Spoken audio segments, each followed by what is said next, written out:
دکاندار بیچتا ہے اس کا معیار کیا ہونا چاہیے؟ ضروری ہے کہ فروخت کے لیے رکھا گیا مال عیب دار نہ ہو۔ اگر کسی وجہ سے اس میں کوئی خامی آ گئی ہو تو فروخت کرتے وقت اس کو گاہک پر ظاہر کر دیا جائے۔ اگر ایسا نہیں کرے گا اور عیب دار مال اچھے مال کے بھاؤ پر فروخت کرے گا تو یہ گناہ معمولی گناہ نہیں بلکہ گناہ کبیرہ ہے، اور اس طرح حاصل ہونے والی آمدنی ساری کی ساری حرام ہو جائے گی۔ جس طرح پیشاب کا ایک قطرہ ایک ٹب پانی کو پلید کر دیتا ہے، اسی طرح حرام کا ایک روپیہ ساری رقم کا بیڑا غرق کر دیتا ہے۔ اس سلسلہ میں حضور صلی اللہ علیہ وآلہ وسلم کا یہ فرمان ذیشان ہمیشہ یاد رکھنا چاہیے۔ آقا کریم صلی اللہ علیہ وآلہ وسلم نے ارشاد فرمایا، ابن ماجہ میں یہ حدیث مبارک ہے، حضور فرماتے ہیں کہ جس نے عیب والی چیز کو بیچا اور اس کا عیب ظاہر نہ کیا تو فرشتے ہمیشہ اس پر لعنت کرتے رہتے۔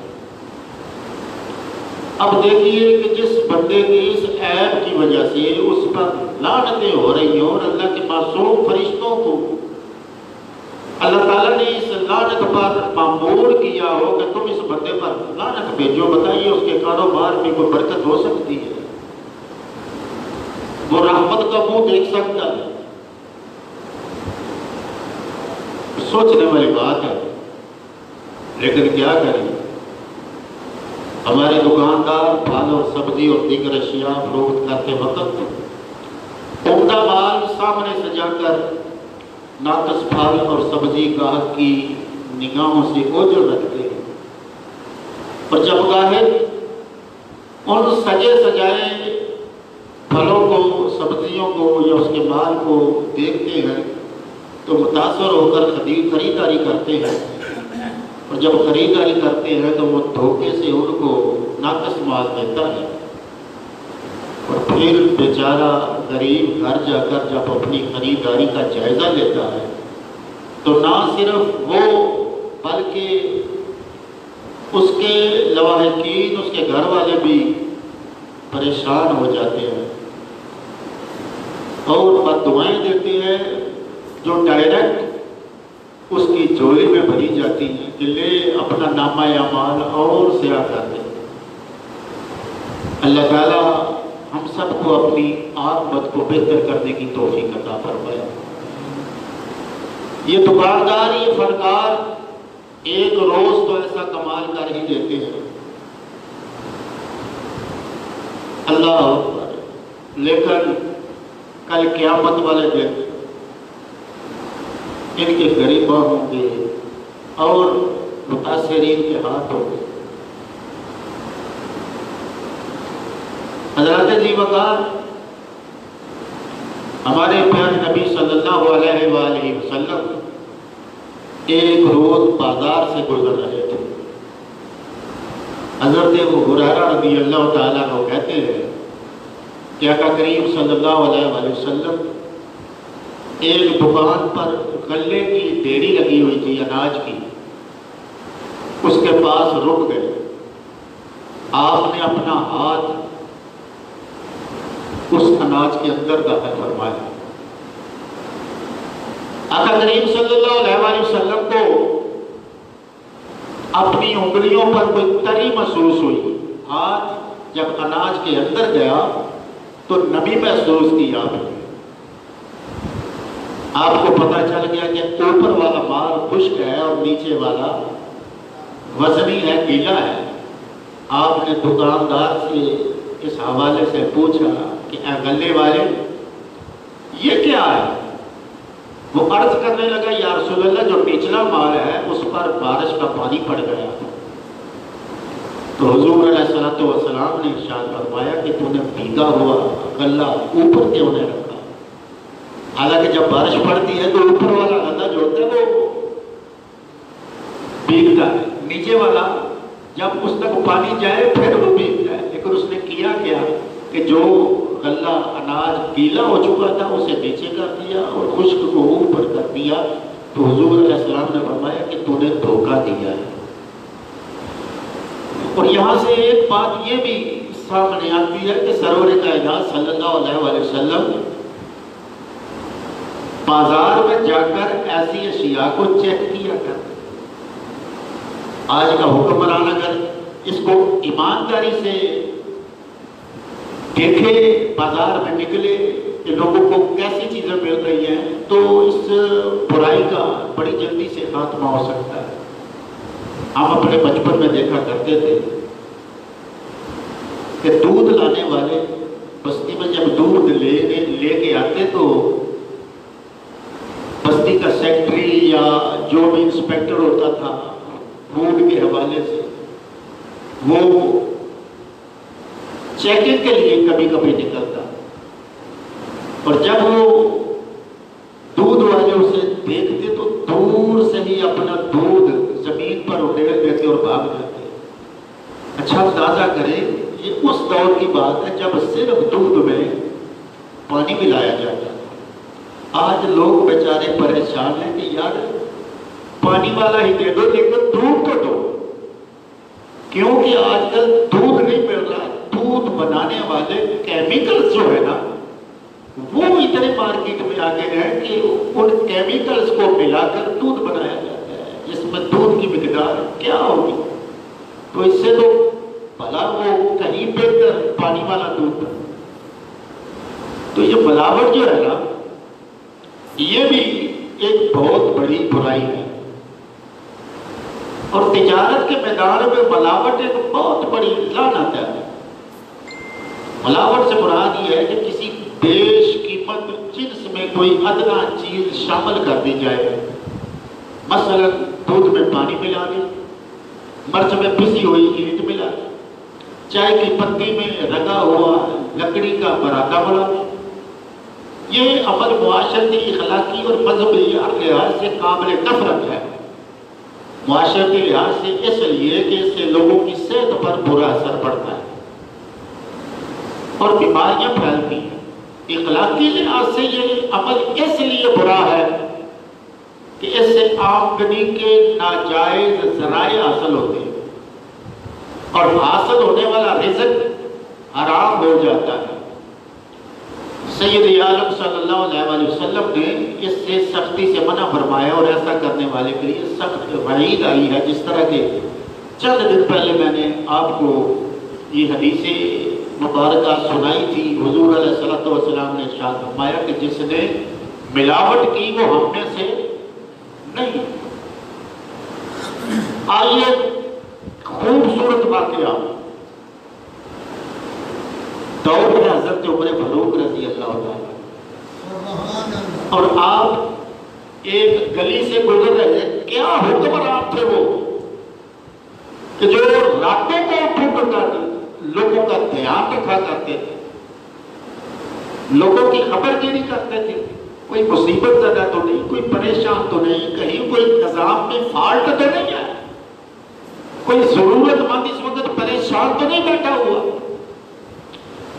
تو حضرت عمر فاروق رضی اللہ تعالیٰ نے ایک گلی سے گزر رہے تھے، گلی کے ایک گھر سے بولنے کی آواز آ رہی تھی۔ آپ اس گھر کے دروازے کے قریب کھڑے ہو گئے تو اندر سے کوئی عورت اپنی بیٹی سے یہ کہہ رہی تھی کہ بیٹی دودھ میں تھوڑا سا پانی ملا کے اسے فروخت کرتے ہیں، اس سے پیسے زیادہ آ جائیں۔ اب حضرت عمر فاروق رضی اللہ تعالیٰ عنہ دروازے سے لگے کھڑے اور یہ گفتگو آپ کے کانوں تک پہنچ رہی ہے۔ جواباً اس کی بیٹی نے جواب دیا کہ میں ملاوٹ نہیں کروں گی، کہ ملاوٹ اسلام میں منع ہے۔ اس نے کہا کہ بیٹی اگر تھوڑا سا پانی ملا لے تو اس سے پیسے زیادہ آ جائیں، بیٹی نے انکار کیا تو ماں کہنے لگی کہ بیٹا اس وقت ایک گھر میں یا تو ہے یا میں ہوں، تیسرا دیکھنے والا کوئی بھی نہیں تو پانی پلا دے۔ اب بیٹی نے کیا جواب دیا؟ بیٹی کہنے لگی اماں تو کیسے کہہ سکتی ہے گھر میں تیسرا دیکھنے والا کوئی نہیں، تیسرا دیکھنے والا پہلے۔ اللہ اکبر۔ تو ماں کہنے لگی حیران ہو گئے تو وہ تیسرا دیکھنے والا اور کون ہے؟ ایک تو ہے ایک میں ہوں۔ تو بیٹی نے جواب دیا ماں ذرا خیال کر، ایک تو ہے ایک میں ہوں اور تیسرا خدا ہے جو ہمیں دیکھ رہا ہے۔ جب یہ بات اس بیٹی نے کی تو لمحہ نہ گزرا، سیدنا عمر فاروق رضی اللہ تعالیٰ عنہ نے اس کے گھر کا نقشہ یاد کیا، دروازے کو یاد رکھا۔ رات گزر گئی، دن چڑھا، آپ اس دروازے پر آئے، دستک دی، اندر سے پوچھا گیا کون ہے؟ کہا خلیفہ وقت عمر فاروق ہو۔ پوچھا گیا کس لیے آئے ہیں؟ کہا تمہاری کوئی بیٹی ہے؟ کہا ہاں ہے، میری ایک بیٹی ہے۔ آپ نے فرمایا میں اپنے بیٹے کے لیے اس بیٹی کا رشتہ مانگنے گا۔ اللہ اکبر حمداً کثیرا۔ آج ہم رشتہ داریاں کرتے ہوئے بھی اپنے معیار زمانے سے جدا رکھتے ہیں۔ ہم بینک بیلنس دیکھتے ہیں، ہم دنیاوی تعلیم دیکھتے ہیں، ہم اپنی بہو تلاش کرنے کے لیے اس کی ملازمتیں دیکھتے ہیں، صورت پر ریجھ جاتے ہیں۔ لیکن سب سے بڑی خوبی اور کمال کیا ہے کہ سیرت دیکھی جائے۔ اللہ اکبر حمداً کثیرا۔ سیرت اگر دیکھ کر اپنے بیٹوں کی شادیاں کریں گے تو اللہ کے فضل و کرم سے ایسی بابرکت بیٹیاں جب گھر میں آئیں گی تو نسلیں سنور جائیں گی۔ لیکن ہماری تو دوڑ ساری پیسے کے لیے ہے، پیسہ پیسہ پیسہ پیسہ پیسہ، بس اس کے علاوہ ہمیں اور کوئی فکر نہیں۔ تو ملاوٹ کرنے والا یہ جہنمی ہے، اس کا حضور سرور کائنات صلی اللہ علیہ وآلہ وسلم سے کوئی تعلق نہیں۔ اللہ اکبر حمداً کثیرا۔ پہلی امتوں میں سے جب یہ شراب حرام نہ تھی، ایک شخص شراب بیچا کرتا، وہ ایک بد دیانت تاجر تھا، ملاوٹ کیا کرتا۔ ایک دن وہ فروخت کے لیے شراب لے گیا، اس نے اس شراب میں پانی ملا دیا اور خوب اس نے دولت اکٹھی کی۔ جب سودا ختم ہو گیا تو واپسی کا سفر اختیار کیا۔ واپس جانے لگا تو اسے ایک بندر پسند آ گیا، اس نے وہ بندر گھر میں پالنے کے لیے خرید لیا۔ جب اس نے بندر خرید لیا اور اپنے سفر پر روانہ ہو گیا تو راستے میں اس نے ایک دریا کو عبور کرنا تھا، اس کے لیے وہ ایک کشتی پر سوار ہو گیا۔ اس نے اچربیوں کی تھیلی اپنے سامان میں رکھی تھی اور بندر اس کے پاس بیٹھا تھا۔ جب دریا کا پانی خوب گہرا ہو گیا اور کشتی دریا کے درمیان پہنچی تو بندر جو اس کے پاس بیٹھا تھا اس نے کود کر اس کی اشرفیوں والی تھیلی اٹھا لی، یعنی جتنی اس نے کمائی کی تھی وہ ساری کی ساری اس نے بندر نے اپنے قبضے میں کر دی اور دیکھتے ہی دیکھتے کشتی کے مستول پر چڑھ گیا۔ مستول جس کے ساتھ بادبان باندھ کے ایک لمبا سا بانس ہوتا ہے، اس پر چڑھ گیا۔ اب شراب فروش کے ہاتھوں کے طوطے اڑ گئے۔ اس نے بندر کو بڑا پچکارا، بڑے لاڈ پیار سے اسے بلانے کی کوشش کی، لیکن بندر نیچے نہ اترا، ٹس سے مس نہ ہوا۔ اب بندر مستول پر بیٹھا ہے اور اس نے وہ تھیلی کھولی اشرفیوں کی اور اشرفیوں سے کھیلنا شروع کر دیا۔ اب کرتا کیا، ایک اشرفی پکڑتا اور اس کو دریا میں پھینک دیتا، دوسری نکالتا دریا میں۔ یہ کام بندر نے شروع کر دیا۔ سارے مسافر اب یہ تماشا دیکھ رہے ہیں، شراب فروش روتا پیٹتا رہا، لیکن بندر نے اس وقت دم لیا جب ساری اشرفیاں اس نے دریا میں پھینک دی۔ اس طرح اس نے شراب کی قیمت اس بد دیانت تاجر کو دے دی۔ کیسے کہ جو پانی کا مال تھا اس نے پانی میں ملا دیا۔ اسی طرح ایک اور حکایت ہے کہ کسی نے ایک بھینس لی، اس کا دودھ فروخت کرنا شروع کر دیا۔ پہلے وہ ملاوٹ بھی کرتا تھا لیکن آہستہ آہستہ اس نے پانی ملانا شروع کر دیا، اور جب پانی ملانا شروع کیا تو ظاہر ہے آمدن بڑی تو اس نے اور بھینس لے لی۔ اب 2 بھینسیں پانی ملاتا ہے، دودھ بیچتا ہے، 3 4 5 7 10 بھینسیں ہو گئی۔ جب بھینسیں کافی ہو گئی تو ایک روز ایسا سیلاب آیا کہ اس کی ساری بھینسیں پانی میں جو ہے بہہ گئی، اور وہ رونے لگا۔ تو کسی نے کہا بھئی روتا کیوں ہے، کس لیے پریشان ہے؟ یہ پانی کا مال تھا، پانی میں چلا گیا۔ یاد رکھیں جو انسان کسی کو دھوکہ دیتا ہے، کسی کو دھوکہ نہیں دیتا، وہ اپنے آپ کو دھوکہ دے رہا ہو۔